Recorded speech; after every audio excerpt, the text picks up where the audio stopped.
नमस्कार। जब मेहनत हार जाए, किस्मत जीत जाए, जब सरकारी नौकरी किस्मत की बन जाए तो राजस्थान के लाखों बेरोजगार युवाओं का मेहनत से भरोसा उठ जाएगा। आखिर किस्मत को जीतने के लिए क्या उपाय करने पड़ेंगे, उस दिशा की ओर उनको आगे बढ़ना पड़ेगा। ये राजस्थान के अध्यापक भर्ती 2026 लेवल 1 में 150 प्रश्नों में से 11 प्रश्न डिलीट कर दिए, यानी लगभग 7.33% प्रश्नों को डिलीट कर दिया। कभी किस्मत नॉर्मलाइजेशन के नाम पर जीत जाती है और मेहनत हार जाती है, तो कभी प्रश्न उत्तर विवाद, गलत तरीके से प्रश्न डिलीट करना, कभी प्रश्न गलत तरीके से उत्तर विवाद उत्पन्न करना, सही प्रश्न का सही उत्तर ना मानकर गलत उत्तर मान लेना, किस्मत जीत जाती है और मेहनत हार जाती है। जो सपने में नहीं सोचता कि अपना सिलेक्शन होगा, उसका सिलेक्शन हो जाता है, और जो ये सोच कर बैठा होता है कि अपना चयन होगा, वो बाहर हो जाता है। ये आखिर बोर्ड, राजस्थान कर्मचारी चयन बोर्ड डिलीट का कारण क्यों नहीं बता रहा? जब एक विद्यार्थी आपत्ति लगाता है तो उसके 100 रुपए देता है, तो क्या उतना उसका अधिकार नहीं बनता कि प्रश्न को किस वजह से डिलीट किया गया, उसका ये राइट नहीं बनता कि किस वजह से डिलीट किया गया? क्या बोर्ड की जिम्मेदारी नहीं बनती कि किस वजह से डिलीट किया गया, ये बताया जाए? एक्सपर्ट कमेटी की रिपोर्ट सार्वजनिक क्यों नहीं की जा रही? जब से रीट लेवल 1 का रिजल्ट जारी हुआ है, तब से काफी हाहाकार मचा हुआ है सोशल मीडिया पर, काफी आवाज बुलंद की जा रही है। लेकिन रीट लेवल 1 यानी अध्यापक भर्ती मुख्य परीक्षा लेवल 1 का मामला नहीं। यही हालात लेवल 2 में, यही हालात अन्य भर्ती परीक्षाओं में। राजस्थान कर्मचारी चयन बोर्ड का ही नहीं, आरपीएससी का भी यही हालात है। और जब माध्यमिक शिक्षा बोर्ड रीट की परीक्षा करवाता था, तब उसका भी यही हालात था।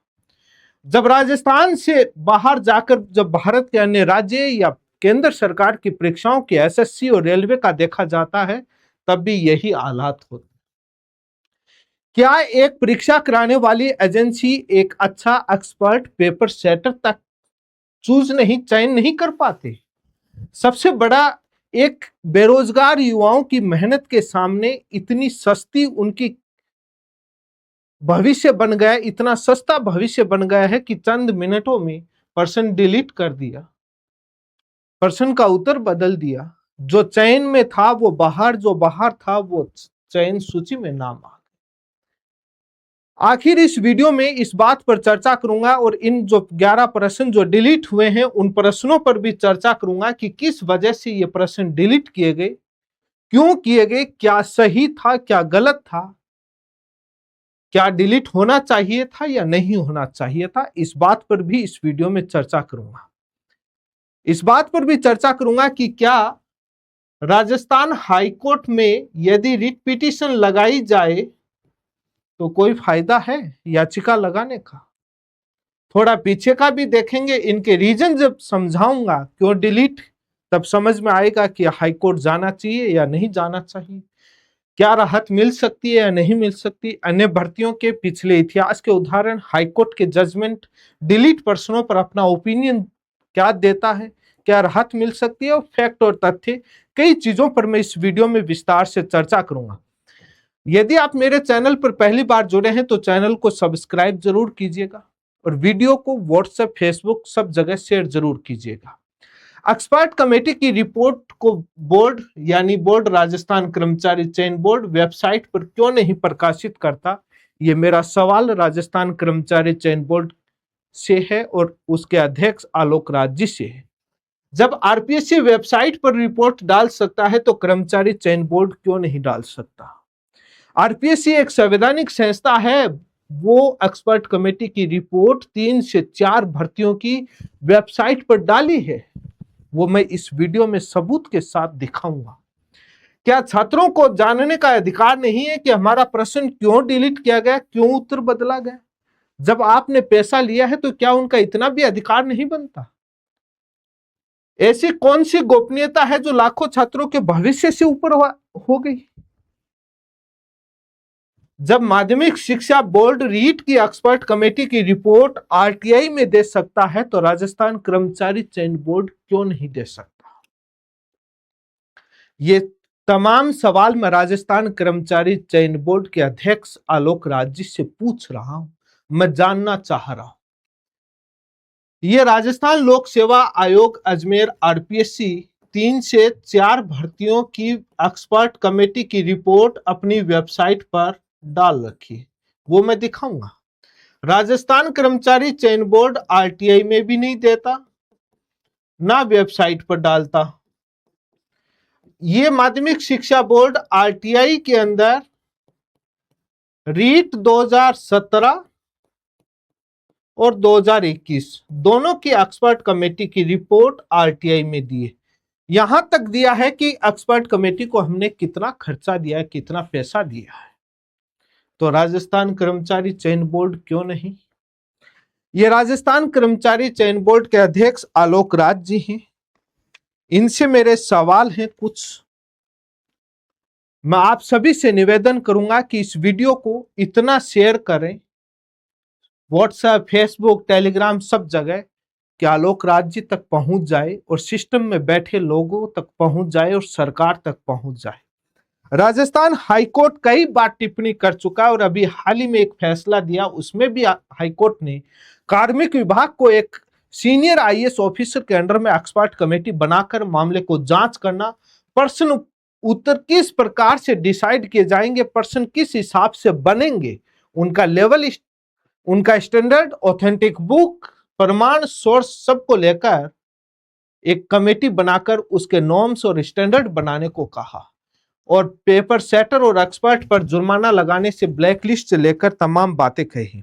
लेकिन जब भी राजस्थान कर्मचारी चयन बोर्ड के अध्यक्ष को ट्रोल किया जाता है और सोशल मीडिया पर घेरा जाता है युवाओं के द्वारा, जब पीछे का इतिहास उठाकर देखा जाए तो आलोक राज जी कहते हैं कि हम एक्सपर्ट पर कार्रवाई करते हैं, हमने ब्लैकलिस्ट किया। लेकिन आज तक राजस्थान कर्मचारी चयन बोर्ड अपनी वेबसाइट पर एक भी प्रेस नोट जारी नहीं कर पाया कि हमने एक्सपर्ट कमेटी पर हमने ये कार्रवाई करी, हमने पेपर सेटर पर ये कार्रवाई करी। आप एक्सपर्ट कमेटी का नाम मत बताइए, हमको कोई लेना देना नहीं है। उस पेपर सेटर का नाम मत बताइए, कम से कम प्रेस नोट में ये तो जारी कर सकते हैं कि पेपर सेटर को, इस भर्ती के पेपर सेटर को, इस भर्ती के एक्सपर्ट को हमने ब्लैकलिस्ट कर दिया है और उन पर इतने 1000 रुपए का हमने जुर्माना लगा दिया है, 1000, 2000, 5000, 10,000। पता तो चले इन बेरोजगारों के भविष्य कितना सस्ता है। 1000 रुपए में आप जुर्माने में सस्ता है, या 2000 में करते हैं, 5000 में करते हैं, लाखों रुपए लगाते हैं, इनका भविष्य कितना सस्ता है पता तो लगे। क्या राजस्थान कर्मचारी चयन बोर्ड का प्रेस नोट जारी करना इतना ड्यूटी नहीं बनता? ये सबसे अहम सवाल है। इस वीडियो में इन प्रश्नों पर डिटेल से चर्चा करूंगा कि प्रश्न क्यों डिलीट किए गए, क्या हाईकोर्ट से राहत मिलेगी। बोर्ड की एक भर्ती का मामला नहीं है, हर भर्ती के अंदर है और आरपीएससी के हर भर्ती के अंदर है, और किसी भी भर्ती का लेवल 1 हो या लेवल 2, सबके अंदर यही हालात है। जब मैं उन प्रश्नों का अध्ययन कर रहा था, इन प्रश्नों का, ये और भी काफी प्रश्न है, तब मैं हैरान रह गया कि पेपर सेटर को जीरो नॉलेज था। ये प्रश्नों के पेपर सेटर, जो पेपर सेटर होता है, एक एक्सपर्ट होता है कमेटी का, पहले ये अपने आंसर की देता है, जब पेपर बना के देता है तब ये आंसर साथ में देता है। उसके बाद एक्सपर्ट से, राजस्थान कर्मचारी चयन बोर्ड से तब पूछा जाता है कि सर आंसर की क्यों जारी नहीं हो रही, मॉडल आंसर की, प्राइमरी आंसर की, तब बोलते हैं हम वैलिडेट करवा रहे हैं एक्सपर्ट से, हमारे एक्सपर्ट बुला रहे हैं। तो मतलब पहले इसने आंसर बताया, उसके बाद इन्होंने आंसर बताया, उसके बाद आपत्ति ली, आपत्ति लेने के बाद फिर से एक्सपर्ट आए, उन्होंने फिर से जांचा। जब ये चीजें डिलीट करते हैं तो यानी ये इन दोनों का नॉलेज जीरो। और कोर्ट में जाता है तो कई बार ये बदल जाते हैं तो इनका जीरो हो जाता है, ये 100% से ही हो जाते हैं। लेकिन सवाल ये है कि जब इन प्रश्नों को मैं जब देख रहा था तो मुझे ये मन में सवाल पैदा हुआ, मैं हैरान हुआ कि इनको कुछ भी नहीं आता था। किस आधार पर राजस्थान कर्मचारी चयन बोर्ड पेपर सेटर तय करते हैं, या आलोक राज जी किस आधार पर एक्सपर्ट बुलाते हैं, मुझे नहीं मालूम। क्या ये एकेडमिक क्वालिफिकेशन देखकर और एक्सपीरियंस जो सरकारी है पदों पर उसको देखकर मात्र बुलाते हैं? क्योंकि आज जब इन प्रश्नों को देख रहा था, ये पेपर सेटर और जो एक्सपर्ट कमेटी जो पहले आंसर की को वैलिडेट करने आई थी ऑब्जेक्शन से पहले, उन दोनों को लेटेस्ट डाटा से नॉलेज ही नहीं था। क्या बढ़ गया क्या घट गया? जब ये था तो ये पता लगता है कि एक्सपर्ट और पेपर सेटर को नॉलेज नहीं था। किस आधार पर चयन हुआ ये मुझे नहीं पता, लेकिन सवाल तो खड़े होंगे। ये चीज मैं दावे के साथ कह रहा हूं क्योंकि मैं इस वीडियो में उन प्रश्नों पर चर्चा करूंगा तो कई सवाल खड़े होंगे। मैं राजस्थान कर्मचारी चयन बोर्ड के अध्यक्ष श्रीमान आलोक राज जी जो हैं, ये इनसे मैं सवाल कर रहा हूं, एक्सपर्ट कमेटी की रिपोर्ट आप सार्वजनिक तौर पर वेबसाइट पर प्रकाशित क्यों नहीं करते? प्राइवेसी गोपनीयता का चोला पहनकर बैठ जाते हैं, हर बार प्राइवेसी गोपनीयता का हवाला दे देते हैं। मैं तथ्यात्मक फैक्ट और लॉजिक और रीजनिंग के बेसिस पर हर बार मैं कई बार वीडियो बनाया, मैंने कहा कि हमको एक्सपर्ट कमेटी की रिपोर्ट का ओपिनियन चाहिए। राजस्थान के बेरोजगार युवाओं को ओपिनियन चाहिए, उनका नाम नहीं चाहिए। क्या उनका नाम, पदनाम, कहां से, पर्सनल डिटेल्स नहीं चाहिए। ओपिनियन में क्या होता है, मात्र एक रीजन दिया होता है कि इस पर्सन को किस आधार पर डिलीट किया गया। उसमें फैक्ट होता है, उसमें लॉजिक होता है, उसमें एविडेंस होता है, जो बुक का प्रमाण जो होता है वो होता है, और उसमें रीजनिंग अप्लाई की हुई होती है कि इस प्रश्न का उत्तर ये क्यों माना गया, क्यों डिलीट किया गया।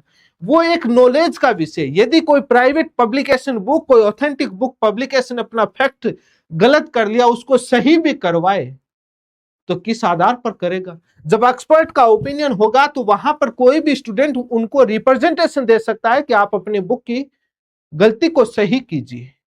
लेकिन नॉलेज और रिसर्च का विषय और छात्रों के अध्ययन का विषय बंद। आज भी आरपीएससी में जब सवाल पूछा जाएगा कि संत पीपा की गुफा कहां है, तो टोंक करेंगे टोडा भीम। और जब राजस्थान कर्मचारी चयन बोर्ड पूछेगा तो झालावाड़ गागरोन जाएगा। आज भी उसका जनता को नहीं मालूम कि उसका क्यों किया गया, क्योंकि एक्सपर्ट का ओपिनियन पब्लिक डोमेन में नहीं। हाईकोर्ट ने मात्र यह कहा कि यह विवादित है, जो बोर्ड तय करेगा वो फाइनल उत्तर होगा। तो इसलिए एक्सपर्ट की रिपोर्ट पब्लिक में आनी चाहिए। कोई भी बुक पब्लिशर, वेबसाइट पब्लिशर, पढ़ाने वाला टीचर अपनी क्लास में क्या जवाब देगा, कोई पूछेगा तो वो ये कहेगा आरपीएससी पूछे तो इसका ये आंसर कर देना, ये बोर्ड पूछे तो इसका ये आंसर कर देगा।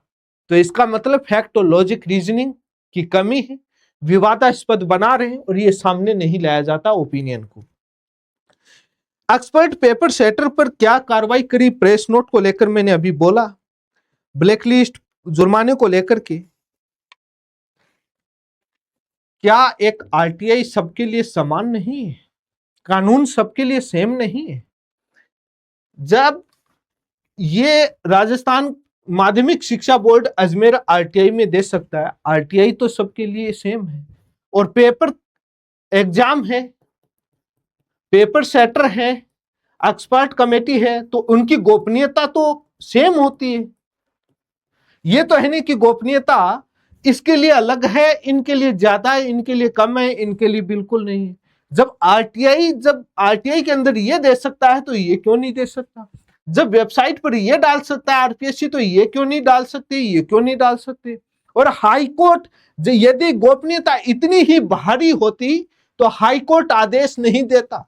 राजस्थान हाईकोर्ट एकल पीठ ने आदेश दिया है कि एक्सपर्ट कमेटी की रिपोर्ट वेबसाइट पर पब्लिश कीजिए, या आरपीएससी को किया गया।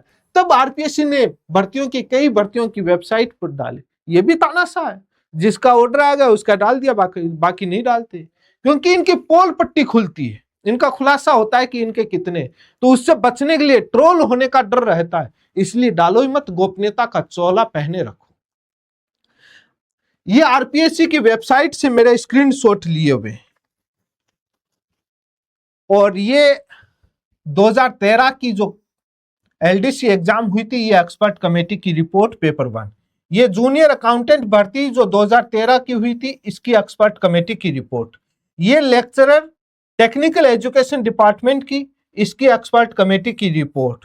ये स्कूल एजुकेशन की डिपार्टमेंट की एग्जाम 2015 की, इसकी एक्सपर्ट कमेटी की रिपोर्ट।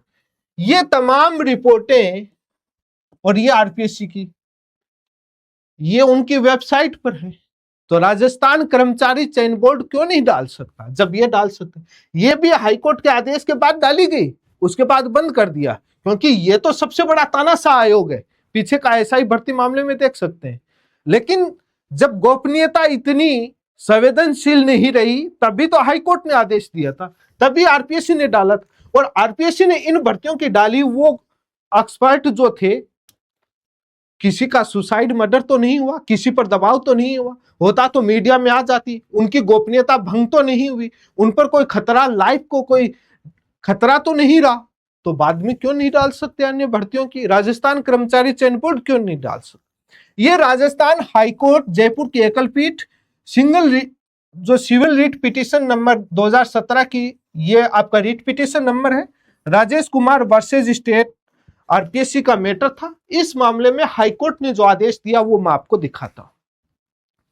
हाईकोर्ट कहता है कि the respondents RPSC shell also upload the opinion of expert on its website. Respondent यानी आरपीएससी शैल आल्सो अपलोड करे ओपिनियन ऑफ एक्सपर्ट, एक्सपर्ट की जो ओपिनियन है, रिपोर्ट है, उसको अपनी वेबसाइट पर अपलोड करे। और ये डायरेक्शन किए गए और एक्सपर्ट नॉमिनेट किए गए, ओपिनियन आया 3 दिन के अंदर उनको गठित करके और 7 दिन में रिपोर्ट देना और रिजल्ट को अपलोड करना वेबसाइट पर। और ये एक्सपर्ट कमेटी की रिपोर्ट वेबसाइट पर अपलोड करने को हाईकोर्ट ने आरपीएससी के मामले में कहा, ये जस्टिस साहब ने। तो जब ये कह दिया तो कॉमन प्रिंसिपल होता होगा, कॉमन सिद्धांत होता होगा लॉ का, तो भर्ती का एजेंसी बदलने से चीजें, सिद्धांत नहीं बदलते, गोपनीयता नहीं बदलती है। तो बाद में राजस्थान कर्मचारी चयन बोर्ड क्यों नहीं डालता, आरपीएससी अन्य भर्तियों की क्यों नहीं डालते? समझ से बाहर। हर भर्ती के लिए कोर्ट जाना पड़े। ये मेरा मामला था पटवारी भर्ती 2021 का, और मैं इसके एक्सपर्ट कमेटी की रिपोर्ट लेने के लिए आरटीआई लगाई, इन्होंने मना किया। राजस्थान कर्मचारी चयन बोर्ड ने फर्स्ट अपील लगाई, मना किया। सेकंड अपील लगाई, सेकंड अपील लगाने के बाद ये जो प्रश्न पत्रों पर लगी हुई आपत्तियों के निस्तारण के लिए बैठाई गई एक्सपर्ट कमेटी की रिपोर्ट कॉपी प्रदान करने के संबंध में मैंने सूचना मांगी थी, और इन्होंने यही गोपनीयता सूचना गोपनीयता प्रकृति के होने के कारण विश्वासिक नैतिक नातेदारी होने के कारण हम उपलब्ध नहीं करवाई जा सकती, यह बोर्ड की दलील थी। सुनवाई होने के बाद अपनी सुनवाई में आयोग ने, राज्य सूचना आयोग ने कहा कि सूचना है वो अवगत करवाएं, इनको उपलब्ध करवाएं, और 21 दिन में मुझे एक्सपर्ट कमेटी की रिपोर्ट देने का उन्होंने कहा कि आपत्तियों के निस्तारण के लिए बैठाई गई एक्सपर्ट कमेटी की रिपोर्ट, जिसमें कमेटी के सदस्यों के नाम, पद, पते की सूचना को छोड़ते हुए उस रिपोर्ट की प्रतिलिपि उपलब्ध करवाई जाए। यही मैं कह रहा हूं कि हमको उनके नाम, एड्रेस, पते से कोई लेना देना नहीं, आप तो मात्र उनका ओपिनियन दे दीजिए। और ये सूचना आयोग का आदेश है। इसको लेकर के बाद में इनके पेट में दर्द हुआ, बोर्ड के बहुत खतरनाक दर्द हुआ। 12 महीने तक मैं लेटर लिखता रहा आदेश की पालना के लिए, 12 महीने तक झूठ बोलते रहे, बहाने देते रहे, आदेश की पालना नहीं। उसके बाद राजस्थान हाईकोर्ट में इस आदेश को चैलेंज कर दिया और मुझे नोटिस मिला, और यह मामला अब राजस्थान हाईकोर्ट में पेंडिंग, और मुझे पता भी नहीं चला। और जब मैं गया तो बोला स्टे, और उसके बाद केस लगा, और उसके बाद केस लगा करके उन्होंने स्टे लिया, और इन्होंने स्टे ले लिया। उसके बाद मैटर पेंडिंग है, और इस मामले का जो एडवोकेट हरेंद्र नील जी हैं, ये इस केस को फ्री में लड़ रहे हैं, युवाओं के हित के लिए इस केस को फ्री में लड़ रहे हैं। एक्सपर्ट कमेटी की रिपोर्ट आरटीआई में मिले, ये राजस्थान हाईकोर्ट में इस केस को फ्री ऑफ कॉस्ट में निःशुल्क लड़ रहे हैं बेरोजगारों के हित में। एडवोकेट हरेंद्र नील जी, जो एसआई वाला मामला था, लेकिन देंगे नहीं गोपनीयता का चोला। अब होगा क्या, हाईकोर्ट में जाएंगे, लगा तो लिया, जब सुनवाई होगी बहस पर आएगा। ये पहले से ऑर्डर दिया हुआ है आरपीएससी के मामले में, आरपीएससी ने इस आदेश को डबल बेंच में चैलेंज किया नहीं, तो सिमिलर ऑर्डर आएगा। और मैंने वही चीज मांगी है कि उनका नाम नहीं चाहिए। जो गोपनीयता का जो चोला पहनते हैं कि उनको डर रहता है, तो नाम, पद, सूचना, मोबाइल नंबर तो हमको चाहिए ही नहीं। ये रीट के मामले में मैंने 2017 की एक्सपर्ट कमेटी की रिपोर्ट है जो 580 पेज की दी गई, ₹2 प्रति पृष्ठ के हिसाब से मुझे दी गई। इसको मैं दिखाऊंगा, लेकिन ये नहीं देंगे। माध्यमिक शिक्षा बोर्ड भी नहीं दी इतनी आसानी से, सूचना आयोग में जाने के बाद दी, और मैंने बहस करी उसके बाद दी। ये मैं बहुत सालों से 2019 से मैं लगा हुआ हूं, और 2019 से आज 2026 हो गए। बहुत बार मैंने वीडियो बनाए इस बात को लेकर के, बहुत बार मैंने आरटीआई लगाई, और अलग अलग लेवल पर चल रहा है, लेकिन समय लगता है कोर्ट कचहरी के मामले में। लेकिन ये लड़ाई में लड़ रहा हूं। यदि मेरे चैनल पर पहली बार जुड़ रहे हैं तो आप चैनल को यहां से सब्सक्राइब जरूर कीजिएगा, और इस वीडियो को शेयर कीजिएगा, ताकि वो जो गोपनीयता का, जो प्राइवेसी का जो चोला पहनते हैं, उनको पता चले। ये हर भर्ती का मामला, आरपीएससी हो चाहे कोई भी हो, और जब तक ओपिनियन सामने नहीं आता तब छात्रों की रीट पिटीशन पर्सन है वो 50-60 एक लगा देते हैं। बाद में बोर्ड क्या करता है, जो पर्सन सही होते हैं और जो लॉजिक सही और उनके पक्ष में, कोर्ट के सामने बार बार में उन्हीं को रखता है, और केस को कमजोर करने। और ये फैक्ट मालूम हो तो पता तो चले ना भाई। एक तो ओपिनियन सामने आने से, जो रिपोर्ट है वो सामने आने से ये पता रहता है कि केस लगाए ना लगाए। छात्रों का, बेरोजगारों का पैसा फिजूल में खर्च नहीं होता।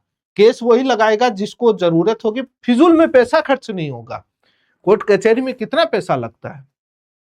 ये रीट 2021 की एक्सपर्ट कमेटी की रिपोर्ट है, निःशुल्क मुझे दी गई है, क्योंकि इन्होंने 30 दिन में दी नहीं, और ये माध्यमिक शिक्षा बोर्ड ने ₹300 के आपत्ति के हिसाब से 81 प्रश्नों पर इनके 10,464 आपत्तियां आई थी। ये माध्यमिक शिक्षा बोर्ड ने रीट 2021 की एक्सपर्ट कमेटी की रिपोर्ट मुझे दी है। देख लीजिए आलोक राज जी और आरपीएससी। ये 2023 में दी, बहुत समय लगता है, 2 साल लग गया था। ये माध्यमिक शिक्षा बोर्ड ने कितना किस एक्सपर्ट कमेटी को, हिंदी का, साइकोलॉजी का, हिंदी का, अंग्रेजी का, संस्कृत का, उर्दू, पंजाबी, गणित, विज्ञान, पर्यावरण, किस एक्सपर्ट को कितना खर्चा दिया गया, पूरा ब्यौरा दिया हुआ है। आप देख लीजिए, पूरा ब्यौरा दिया हुआ है।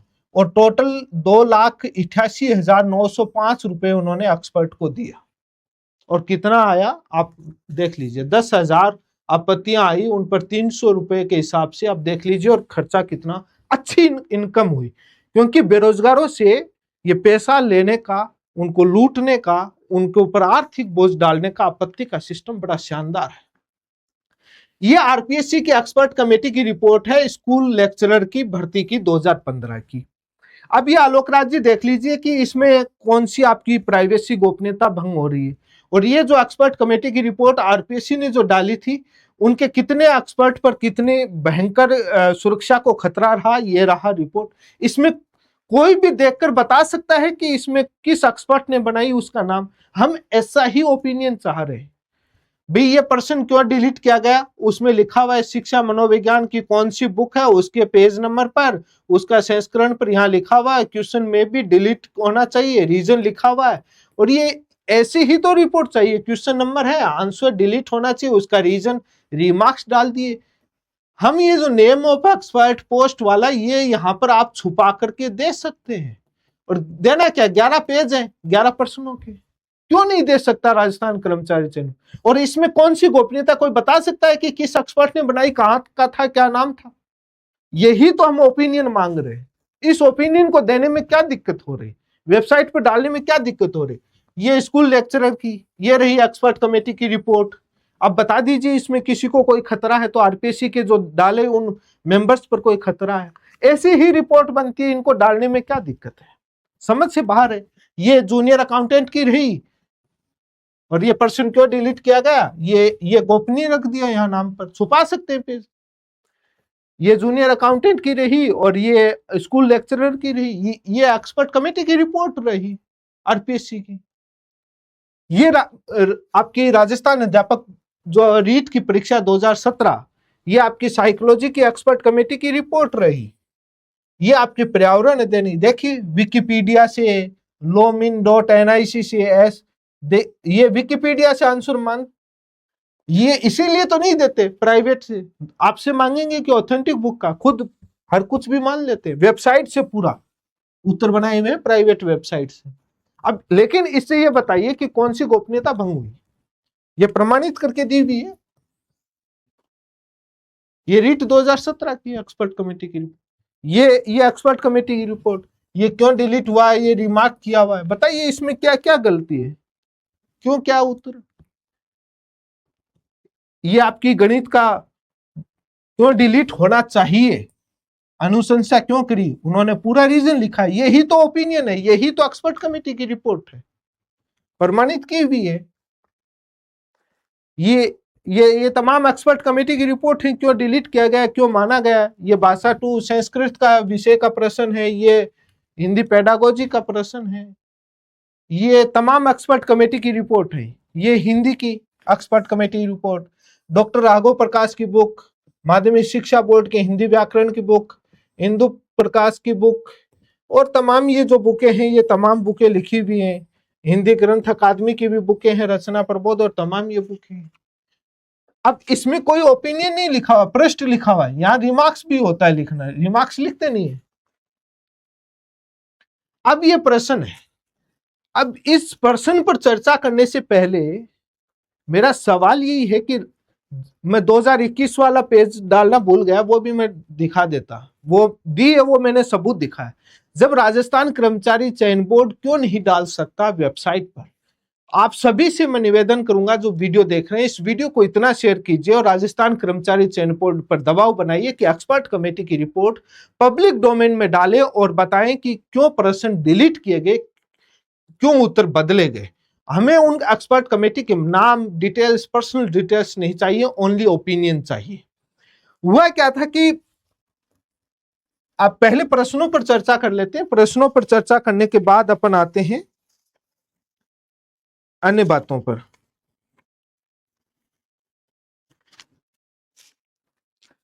इस प्रश्न को लेकर के काफी विवाद है, यह राजस्थान सरकार द्वारा राज्य प्रतीकों के रूप में घोषित किया गया और इनका क्रम बताना है कि कब कौन सा है, ये पेन से लिखे हुए, इनको छोड़िए। अब इस प्रश्न को डिलीट कर दिया बोर्ड ने, और कई सरकारी कर्मचारी, पढ़े लिखे लोग कह रहे हैं इस प्रश्न में कोई त्रुटि नहीं है, इसको गलत डिलीट किया गया। धन्यवाद है उनके नॉलेज को, लेकिन इस प्रश्न को डिलीट तो किया। इस प्रश्न को देखने के बाद उस पेपर सेटर और जो प्राइमरी आंसर की जो वैलिडेट करी जिस एक्सपर्ट ने, उनके नॉलेज पर, उनकी योग्यता पर सवाल खड़ा होता है।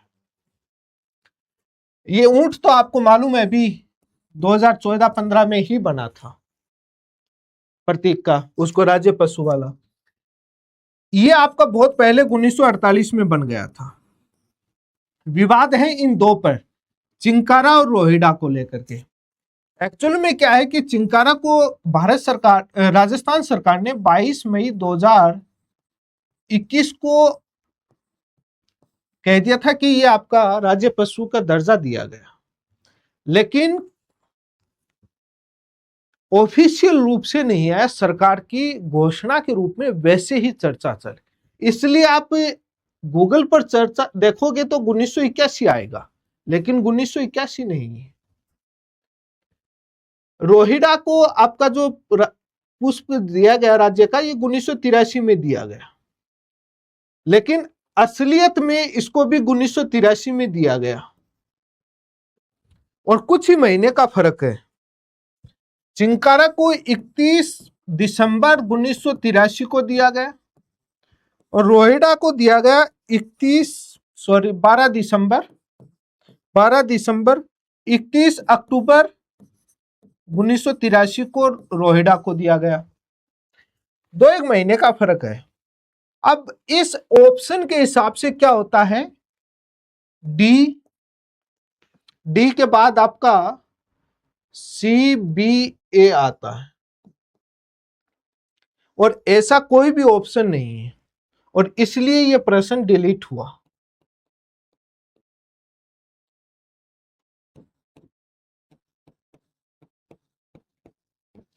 इसलिए ये प्रश्न डिलीट हुआ। अब विवाद क्या हुआ कि इन दो को लेकर है, और इस दोनों का जब सरकारी नोटिफिकेशन देखा जाता है, वो आपको मैं दिखाता हूं कि प्रश्न डिलीट क्यों हुआ। ये नोटिफिकेशन है और इस नोटिफिकेशन में ये रोहिड़ा का है, ये रोहिड़ा का 31 अक्टूबर 1983 को राजस्थान सरकार ने और जयपुर में अधिसूचना जारी हुई। और जो अधिसूचना राज्य पुष्प की जारी होती है वो आपके गवर्नर के उसके जो साइन से जारी होती है, और ये इस तारीख को जारी हुई। अब जो चिंकारा को जो आया, ये चिंकारा को 12 दिसंबर 1983 को राज्य पशु का दर्जा, राजस्थान राज्य पशु का दर्जा 12 दिसंबर 1983 को, और ये राजस्व सचिव जो आपके उसके आदेश से राज्यपाल महोदय ने इसको जारी किया। सरकारी दस्तावेज कहते हैं कि 1983 में ही चिंकारा को 12 दिसंबर 1983 को और पशु घोषित करते हैं। घोषित अब है क्या, राज्य यह घोषित करते हैं, घोषित, और यहां भी घोषित करते हैं। अब प्रश्न में जाइए, घोषित। अब इसलिए ये डिलीट करना पड़ा। अब पेपर सेटर को इन दोनों का नॉलेज नहीं था, वो गूगल वाला था, कहीं पढ़ा सुना हुआ था कि 1981, और उसने पेपर को बना दिया और डिजाइन कर दी ऑप्शन की। यदि पेपर सेटर को नॉलेज होता तो इस प्रकार के ऑप्शन नहीं बनाता। और ये ऑप्शन की डिजाइन बताती है कि पेपर सेटर को 0% नॉलेज था, वो भी ऐसे ही पढ़े लिखे ऐसा ही था। और ये चीज एक्सपर्ट कमेटी जो आंसर, प्राइमरी आंसर की को जो वैलिडेट करी, वो भी ये बताती है उसको भी 0% नॉलेज था। उसको मालूम होता तो वो प्राइमरी आंसर की के दौरान ही रद्द क्वेश्चन को डिलीट कर देता, ऑब्जेक्शन के बाद की जरूरत नहीं पड़ती। उसने क्या वैलिडेशन किया, किस बात के पैसे लेकर के गए, वो बैठ करके आए, चाय समोसा खाकर चले गए, बिस्कुट, इतना भी नॉलेज नहीं था कि क्या क्या क्या वैलिडेशन किया, क्या उन्होंने इस प्रश्न को देखा, क्या चेक किया। सवाल खड़े होते हैं सिस्टम पर। अब इस प्रश्न पर आप कोर्ट में जाओगे, ये सबूत आएगा, कुछ नहीं मिलेगा, कोई फायदा नहीं। अब दूसरा प्रश्न है, इस प्रश्न में जो ओलंपिक टोक्यो 2020 में राजस्थान के खिलाड़ियों का नाम आया, ये प्रश्न डिलीट हुआ। क्यों हुआ, मात्र यहां गलती थी, इसकी जगह सुंदर सिंह नाम होना चाहिए था, जो सुरेंद्र सिंह की जगह सुंदर सिंह होना चाहिए था, और इस वजह से यह प्रश्न डिलीट हो गया। अब ये लिखने वाले की या तो टाइपिंग है, मूल जो पेपर छप के आया जहां पेपर सेटर ने बनाया, क्या उसने सुरेंद्र लिखा, सुरेंद्र लिखा तो उसकी गलती। यदि उसने सुरेंद्र नहीं लिखा, उसने सुंदर सिंह लिखा, टाइपिंग में हुई तो टाइपिंग। पेपर टाइप होने के बाद कई बार चेक होता है, उन्होंने क्या चेक किया, इतनी सी ये चेक नहीं कर पाए। और वैलिडेट करने वाली एक्सपर्ट कमेटी जो आंसर की वो वैलिडेट किया, उन्होंने क्या वैलिडेट किया, 0 नॉलेज। अब इसमें कहीं पर भी जाओ, ये सुरेंद्र नहीं था तो नहीं था, डिलीट ही माना जाएगा, कोर्ट भी कुछ नहीं करेगा।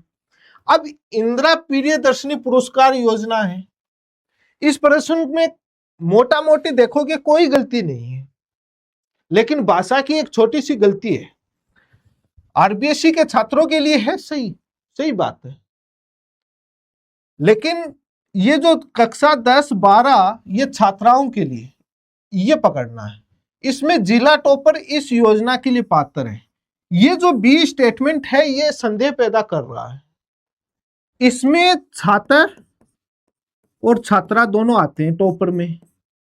अब इसके अंदर यहाँ जिला टॉपर छात्राओं के लिए इस योजना का उद्देश्य, इस लाइन में छात्रा शब्द डालना चाहिए था, ये डाला नहीं तो बाद में इसका आंसर गलत हो गया, क्योंकि इसके अंदर जो ये तो वैसे ही गलत था, यहाँ 1 लाख रुपए होना चाहिए था, तो ये तो स्टेटमेंट वैसे नहीं जाता। ये 3 पर ऑप्शन टिका हुआ था और एबीसी ऑप्शन में भी था, लोगों ने इसको टिक भी किया था, लेकिन ऑब्जेक्शन लगाने वालों ने इसकी भाषा को पकड़ा और इस भाषा को, इस ऑप्शन को सही से डिजाइन नहीं कर पाया, मतलब पेपर सेटर में कमी थी, उसको पेपर सेटर ऑप्शन डिजाइन करना नहीं आता, बस डिलीट हो गया। अब जिन्होंने इस प्रश्न को पढ़ने में दिमाग लगाया उनका भविष्य बर्बाद हो गया। कोर्ट भी क्या करेगा। राजस्थान की ऊंट संरक्षण योजना, यह बात सही है 2022-23 में आया, मोदी जी ने नहीं किया, यह बात गलत है। ये 10,000 रुपए पुरस्कार के जो आपका नवजात ऊंट टोल्डे के जन्म पर 10,000 रुपए जो दिए जाते, ये गलत है। 2 किस्तों में दी जाएगी, नगद नहीं दिया जाएगा। अब हुआ क्या, लोगों ने क्या किया, ए सी और डी, ए सी डी इस ऑप्शन को सही कर दिया। अब ये प्रश्न ये बताता है कि पेपर सेटर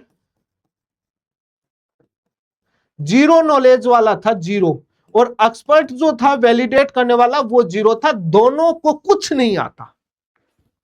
यदि आता तो वो यहां 10,000 रुपए नहीं लिखते, यहां 20,000 रुपए लिखते, क्योंकि शुरुआत में जब योजना शुरू हुई थी तब 10,000 रुपए था, अब उसके 20,000 हो गए। अब इसमें ये या तो प्रश्न में ऊपर लिखते कि शुरुआत में कितना था, या बाद में लिखते। अब ये प्रश्न तो करंट अफेयर का है, लेटेस्ट पर जाएगा, लेटेस्ट पर जाएगा तो 20,000 रुपए आती है, विवाद में गया और ये प्रश्न डिलीट में आया। अब ये स्टेटमेंट गलत माने तो दो वाला कोई है ही नहीं, तो ये प्रश्न डिलीट में जाएगा। लेकिन इसने क्या, एक्सपर्ट ने वैलिडेट किया आंसर की, और इसको कुछ आता नहीं था और इसको भी कुछ नहीं आता तो ये पहले ही डिलीट कर देते। ऐसे प्रश्न क्यों बनाते, क्या आता है उन पेपर सेटर को जिनको करंट की वर्तमान का नॉलेज नहीं है। पेपर बनाने से पहले चेक करना चाहिए कि सरकार ने क्या बढ़ा दिया है। वैसे उनका दोष नहीं है, राजस्थान सरकार की वेबसाइट है, ये जनजातीय क्षेत्रीय विकास विभाग की और ये जिला धौलपुर की, यहां पर भी आपको 10,000 रुपए ये, आप वेबसाइट पर जाकर के चेक कर लीजिए, मैंने सबूत दिखा है, यहां पर भी 10,000 रुपए है, तो उनको कहां से पता लगेगा। अब ये 115वां प्रश्न, इसको डिलीट कर दिया। 9 अप्रैल 1991 राजस्थान में नए जिले बनाए गए थे। ये गंगानगर और मानगढ़ वाला तो है ही नहीं। कोटा बना था, अपने एक बार तारीख छोड़ देते हैं कि तारीख छोड़ो। 1991 में कोटा जिले से 12 बनाया गया था, उदयपुर जिले से राजसमंद बनाया गया था, 7 प्रजामंडल नहीं है, और जयपुर जिले से दौसा बनाया गया था। ए और सी और डी, ए सी और डी 3 ऑप्शन है। अब ये तीनों ऑप्शन कहीं दिख रहे हैं, कहीं पर भी नहीं है। ए था बी, ये आपका नहीं है, गंगानगर और हनुमानगढ़ वाला नहीं बनाया हुआ।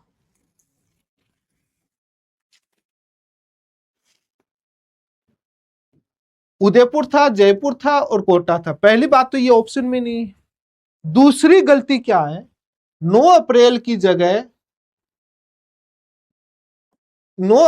जगह 10 अप्रैल होना चाहिए था, और ये गलती प्रश्न को पूरे को डिलीट करवा दिया। ऑप्शन पर तो बाद में जाओ, उससे पहले ये 9 अप्रैल ही गलत है, या 10 अप्रैल है, और ये प्रश्न डिलीट। इसका मतलब पेपर सेटर को जीरो नॉलेज, एक्सपर्ट जो था उसको जीरो नॉलेज, दोनों को नहीं आता कुछ भी। उन पर तो 5, 10, 15, 20 लाख का जुर्माना होना चाहिए। अरे उनको नॉलेज था तो 9 अप्रैल कैसे लिखी, किस बुक के आधार पर लिखी, क्या सोर्स था पेपर सेटर और एक्सपर्ट ने जो वैलिडेट किया था शुरुआत में आंसर की को। मैं ऐसे नहीं बोल रहा, ये जिला न्यायालय सरकारी वेबसाइट है राजस्थान की सरकार की, जिला कोर्ट की 12, ये स्वयं कह रहा है कि 10 अप्रैल 1991 को स्थापित किया गया। ये आपकी राजसमंद की न्यायालय की कोर्ट की वेबसाइट है, ये स्वयं कह रहा है 10 अप्रैल 1991 को। जब दोनों सरकारी दस्तावेज कह रहे हैं 10 अप्रैल 1991 को, तो बात 9 अप्रैल 1991 को ही नहीं बनता। जब प्रश्न ही गलत हो गया तो ऑप्शन पर बात ही नहीं जाएगी, प्रश्न डिलीट पर जाएगा। अब ऐसे प्रश्न बनाते हैं। ये सरकार, राजस्थान सरकार की 12 राजस्थान गवर्नमेंट, इसमें भी 10 अप्रैल 1991 को है 12 का। अब ये प्रश्न हो रहे हैं, राजस्थान खादी ग्रामोद्योग बोर्ड के लेकर के वैधानिक न्याय, ये कौन से कानून में, इस प्रश्न में क्या गलती है। ये 1995 की जगह 1955 होना चाहिए था। 1995 का कानून नहीं है, 1955 का कानून है। अब या तो ये टाइपिंग एरर है, या तो पेपर सेटर से लिखने में गड़बड़ हुई, या बाद में, लेकिन जो पेपर सेटर बना करके दे देता है, उसको बाद वो चेक करते हैं टाइपिंग में कोई एरर नहीं रहे। उन्होंने क्या चेक किया? भांग खाकर चेक किया था क्या? 1999, 1995, 1955। और ये प्रश्न को ले डूबा। छात्रों ने 2 मिनट जो प्रश्न को सोल्व करने में मेहनत करी वो सारा गया। और ये 1900, अब ये कहीं पर भी जाओ कोर्ट में, कहीं पर भी ये डिलीट ही रहेगा। ये सरकारी दस्तावेज है जिसमें ये रहा 1955 का अधिनियम का राजस्थान खाद्य ग्रामोद्योग। ये राजस्थान सरकार की वेबसाइट से पूरा कानून के बेसिक से उठाया गया। अब 1955 ही है। अब ये प्रश्न है, इस प्रश्न में भी गड़बड़ है। इस प्रश्न में क्या है कि जो इंस्पायर अवार्ड है, इंस्पायर अवार्ड 10,000 रुपए दिए जाते हैं। 10,000 कोई ऑप्शन में नहीं है, तो प्रश्न अपने आप में डिलीट में चला गया। 10,000 कोई ऑप्शन में नहीं है। अभी और भी काफी प्रश्न होंगे, और भी काफी प्रश्न है जिन पर मैं, साइकोलॉजी के प्रश्न पर मैं एक्सपर्ट नहीं हूं तो उन पर चर्चा नहीं कर सकता। जो मेरे सामने आए उन पर चर्चा करी। लेकिन अब जो बेसिक सवाल है कि कोर्ट जाना चाहिए या नहीं जाना चाहिए, देखिए मैं आपको बता दूं कि ये आपकी अध्यापक भर्ती 2023 लेवल 1 में सिंगल बेंच में हाई कोर्ट में गए, डबल बेंच में गए और सुप्रीम कोर्ट में गए, सब जगह से हारे थे, कुछ भी नहीं मिला था। बात लेवल 2 की आई। वहां क्या हुआ था कि एक्सपर्ट कमेटी के आदेश हुए थे, और यहां पर भी प्राइमरी में एक्सपर्ट कमेटी के आदेश हुए थे। उस समय पूर्व पहले वाले चेयरमैन थे, कुछ नहीं हुआ। एक बार कमेटी बैठ गई उसके बाद कुछ होता नहीं है। यहां क्या हुआ कि एक्सपर्ट कमेटी का आदेश हुआ, उस समय नए नए चयन होकर के अध्यक्ष जी आए थे, आलोक राज जी।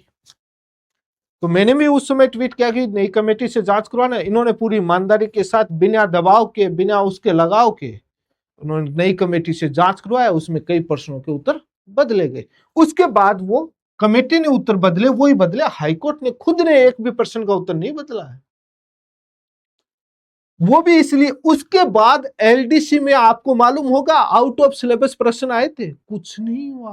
कई भर्तियों देख लिए, उसी लाइन पटरी पर आ गए जो बोर्ड पिछले 10 साल से चल रहा था। एक्सपर्ट कमेटी प्रश्न उत्तर मामले पर उसी लाइन पर, उसी पटरी पर, उसी दिमाग के साथ, उसी लॉजिक, उसी ताम झाम के, उसी लाइन पर नए अध्यक्ष साहब आ गए थे। बात कहने को कहते हैं हम पूरा कुछ भी एक्सपर्ट कमेटी अपने मन से, लेकिन एलडीसी भर्ती का जीता जागता उदाहरण है। तो इसलिए कोर्ट में जो ये कह रहे हैं ना कि चले जाओ चले जाओ, 2023 वाली का लेवल 1 का सिंगल बेंच से लेकर के सुप्रीम कोर्ट तक का देख लो, इसमें क्यों हुआ वो मैंने बता दिया। हाई कोर्ट में ये मैंने प्रश्न बताई क्यों डिलीट किए।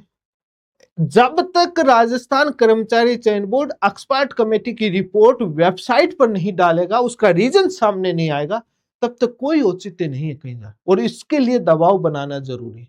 आप अपने नजरिए से सोच रहे हैं कि हमारा प्रश्न सही है, लेकिन सामने वाले का भी नजरिया जानना जरूरी है, उसके फैक्ट एविडेंस देखने जरूरी है। तब निष्पक्ष दिमाग से पता लगेगा कि क्या ये कोर्ट में जाना चाहिए या नहीं जाना चाहिए, पैसा खर्च करना चाहिए या नहीं करना। देखिए वकीलों का काम है, उनका प्रोफेशन है, वो तो कहेंगे सारे आ जाओ, 100 के 100, 150 के 150% ले जाओ, उन पर सारों पर लगा देंगे और सबको ले आएंगे पिटिशनर वाइज, सब ले आओ अपने अपने प्रश्न, उनको मालूम है पहले लगते आए। इसलिए सोच समझकर लगाना जरूरी है। सभी एंगल से एविडेंस, सभी तरीके से जांचने के बाद आप अपने स्तर पर, इतने प्रश्नों का तो मैंने चर्चा कर दिया, बाकी का साइकोलॉजी का मैं इतना एक्सपर्ट नहीं हूं और बाकी प्रश्नों का मेरे सामने नहीं आया कौन सा डिलीट हुआ, जो आया मैंने बता दिया। इसलिए जांच करना जरूरी है। और मैंने हाईकोर्ट का बता दिया और कर्मचारी चयन बोर्ड का पीछे का इतिहास भी बता दिया। बहुत तानाशाही बने हुए, क्या राजस्थान कर्मचारी चयन बोर्ड, क्या आरपीएससी, क्या और संस्था, सारे तानाशाह बने हुए। ये आरटीआई में एक्सपर्ट कमेटी की रिपोर्ट को लेकर 2017 से लेकर के मैं बहुत सालों से इस डिमांड को लेकर मैं लड़ रहा हूं कि वेबसाइट पर डाली जाए, आरटीआई में दी जाए। एक्सपर्ट कमेटी के नाम पर बहुत बड़ी धांधली होती है परीक्षाओं में। राजस्थान कर्मचारी चयन बोर्ड से लेकर आरपीएससी तक की तमाम भर्तियों में इस एक्सपर्ट कमेटी के नाम पर बहुत धांधली होती है। जब आरपीएससी अपनी वेबसाइट पर डाल सकती है, जब कोर्ट आदेश दे सकता है, और जब माध्यमिक शिक्षा बोर्ड आरटीआई के माध्यम से दे सकता है, तो राजस्थान कर्मचारी चयन बोर्ड को क्या आपत्ति है एक्सपर्ट कमेटी की रिपोर्ट। ये जो मैं माध्यमिक शिक्षा बोर्ड से जो ली थी, आरटीआई में जो जंग जीती थी, और जो सूचना आयोग से जो मैं केस जीता था, ये मात्र इसी आपके हाईकोर्ट का जो आदेश था, इसी आदेश को जब मैंने सूचना आयोग में रखा और इस फैसले को रखा, तो सूचना आयोग को आदेश देना पड़ा था। और इन्हीं एक्सपर्ट कमेटी की रिपोर्ट आरपीएससी की जो वेबसाइट पर डाली गई, इन रिपोर्ट को जब मैंने आयोग के सामने रखा, तो माध्यमिक शिक्षा बोर्ड को देनी पड़ी आरटीआई में रिपोर्ट, और राजस्थान कर्मचारी चयन बोर्ड को आदेश हुआ। लेकिन ये तो तानाशाह निकले, हाईकोर्ट चले गए। माध्यमिक शिक्षा बोर्ड हाईकोर्ट नहीं गया, उन्होंने एक्सपर्ट कमेटी की रिपोर्ट मुझे दे दी। लेकिन कोई भी इस राजस्थान नहीं, भारत का कोई भी विद्वान ये देखकर एक्सपर्ट कमेटी की रिपोर्ट मुझे बता दे कि उस एक्सपर्ट कमेटी के मेंबर्स पर कोई खतरा बढ़ सकता है इस रिपोर्ट को देखने के बाद, कोई उनकी प्राइवेसी, उनकी गोपनीयता भंग हो सकती है क्या? जब जवाब नहीं मिलते हैं, जब अपनी बातों को, अपनी नाकामी को एक्सपर्ट कमेटी और पेपर सेटर को, खामियों को छुपाने के लिए, उनको बचाने के लिए गोपनीयता का चोला पहन लेते हैं। लाखों युवाओं का भविष्य इतना सस्ता बन जाता है कि उन पर 5,000, 1,000, 2,000 रुपए का जुर्माना लगाकर कार्रवाई का हलफनामा कार्रवाई की बात कह दी जाती है। लाखों रुपए का उनका जुर्माना, करोड़ों रुपए का उनका जुर्माना लगना चाहिए, लेकिन वो नहीं लगाते। नहीं, जब आरटीआई में मैंने आरटीआई भी लगाई राजस्थान कर्मचारी चयन बोर्ड में कि कितने रुपए का जुर्माना लगाया आपने बताओ, लेकिन गोपनीयता और तमाम बातें कहकर वो भी नहीं बताते कि हमने कार्रवाई क्या करी। लेकिन अध्यक्ष साहब ट्विटर पर बता देंगे, वहां नहीं बताएंगे, आरटीआई में नहीं बताएंगे कि हमने क्या कार्रवाई करी, कितने रुपए का जुर्माना। क्योंकि रुपया जुर्माना लगाया 500, 1,000 रुपए, वो सामने आ जाएगा, ट्रोल हो जाएंगे कि क्या लगाया है। तो इसलिए इन प्रश्नों में आपका क्या एंगल है वो भी कमेंट करके बताइए कि जो मैंने एंगल बताया क्या वास्तव में वो सही है, आपका क्या एंगल है। मेरा इतना ही कहना है कि अन्य भर्तियों की तैयारी कीजिए, जिस पर्सन पर सॉलिड स्ट्रांग आपके पास सबूत हो, बहुत ही फैक्ट के साथ, तभी कोर्ट जाने का फायदा है। बाकी उन बातों में, उन लोगों की बातों में नहीं आना कि हो जाएगा, ये अपना दूसरा एंगल समझ करके उसके बाद जाना जरूरी है, बहुत ही फैक्ट और एविडेंस के। और एक बात और होती है, डिलीट पर्सनों पर हाईकोर्ट, जो डिलीट पर्सन होता है उस पर हाईकोर्ट क्यों नहीं करना चाहता? डिलीट पर्सनों पर हाईकोर्ट मोस्टली राहत नहीं देता है, क्योंकि वो पर्सन डिलीट होने से उसके मार्क्स सभी को बांट दिए गए पर्सनों में। तो जिसका गलत होता है ना प्रश्न, उसको बहुत फायदा होता है। नेगेटिव जो कटा वो तो प्लस में आ गया और वो और जुड़ गए। जिसका सही होता है उसको सबसे ज्यादा नुकसान होता है। लेकिन होता है क्या है कि प्रश्न जब डिवाइड, उसके मार्क्स डिवाइड कर दिए जाते हैं, तो उसके पॉइंट पॉइंट में कुछ एक प्रश्न का लॉस होता है।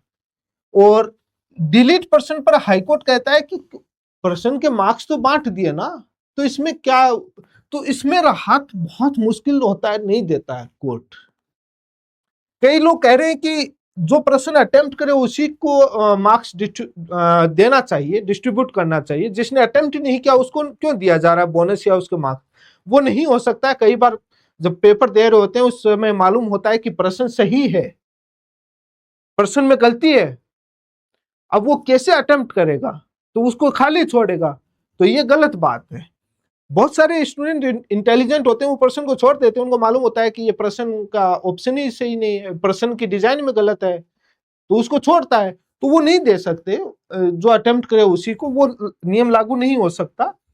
लेकिन डिलीट वाले प्रश्नों पर कोर्ट बहुत कम, 90% मामलों में राहत नहीं देता। आप किसी भी भर्ती का उदाहरण उठा करके देख लो, बहुत कम होता है जहां पर बहुत स्ट्रॉन्ग एविडेंस होता है, वहां पर उत्तर बदलने का, डिलीट से दूसरा उत्तर मानने का आंसर दे देता। उत्तर बदलने पर भी स्ट्रॉन्ग एविडेंस होता है, तब जाकर के कोई राहत मिलती है, अन्यथा बहुत कम चांसेस होता है।